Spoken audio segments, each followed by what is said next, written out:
Hi guys, welcome to Kavi style சமையல். இன்றைக்கி நம்ம முட்டை குழம்பு வைக்கலாம். அதுக்கு கிரேவிக்கு கொஞ்சம் சோம்பு, பட்டை, 4 லவங்கம், ஒரு ஏலக்காய், கொஞ்சமாக சீரகம், வெங்காயம், ஒரு 2 தக்காளி எண்ணெயில் வதக்கிக்கலாம். இங்கே நான் முட்டை பாயில் பண்ணி வச்சுருக்கேன். எத்தையும் தோல் உரிச்சு எடுத்துக்கலாம். இதில் தக்காளி போட்டிருக்கேன். இதை வரைஞ்சிட்டு இதில் கொஞ்சமாக தேங்காய் சேர்த்துக்கலாம். நான் ஒரு அரை மூடி தேங்காய் இந்த மாதிரி ஸ்லைஸ் பண்ணி எடுத்துருக்கேன்.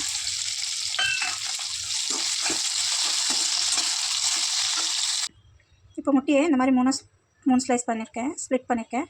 கத்தியை எண்ணெயில் போட்டு ஃப்ரை பண்ணிக்கலாம்.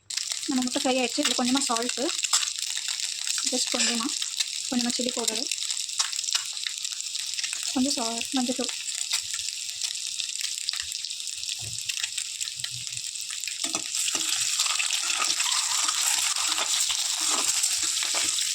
கொஞ்சம் சிம்மில் வச்சு இப்போ தாளிச்சிக்கலாம். கடாயில் எண்ணெய் வச்சு கடுகு போட்டுக்கலாம். கடுகு பொரிஞ்சிச்சு. வெங்காயம் கருவேப்பிலை சேர்த்துக்கலாம். இப்போது நம்ம வதக்கி வச்சுருந்ததெல்லாம் அரைச்சி பேஸ்ட் பண்ணி எடுத்துக்கலாம். அது கூடவே கொஞ்சம் புதினா கொத்தமல்லி சேர்த்துக்கிறேன். இதை அரைச்சி எடுத்துகிட்டு வந்து அதில் சேர்த்து மிக்ஸ் பண்ணிக்கலாம். வெங்காயம் வதங்கிடுச்சு. இப்போ இஞ்சி பூண்டு பேஸ்ட் சேர்த்துக்கலாம். 1 ஸ்பூன் இஞ்சி பூண்டு பேஸ்ட்,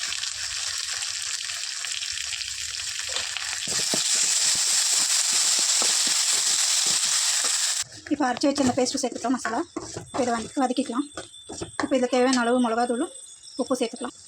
2 ஸ்பூன் மிளகாத்தூள், உப்பு சேர்த்துக்கலாம். இப்போ வதக்கிக்கலாம். அப்புறம் தேவையான அளவு தண்ணி சேர்த்து நம்ம ஃப்ரை பண்ணி வச்சுருந்த அந்த முட்டையும் சேர்த்து நல்லா கொதிக்க விட்டுக்கலாம். நம்மளோட முட்டை கிரேவி ரெடி ஆகிடுச்சு.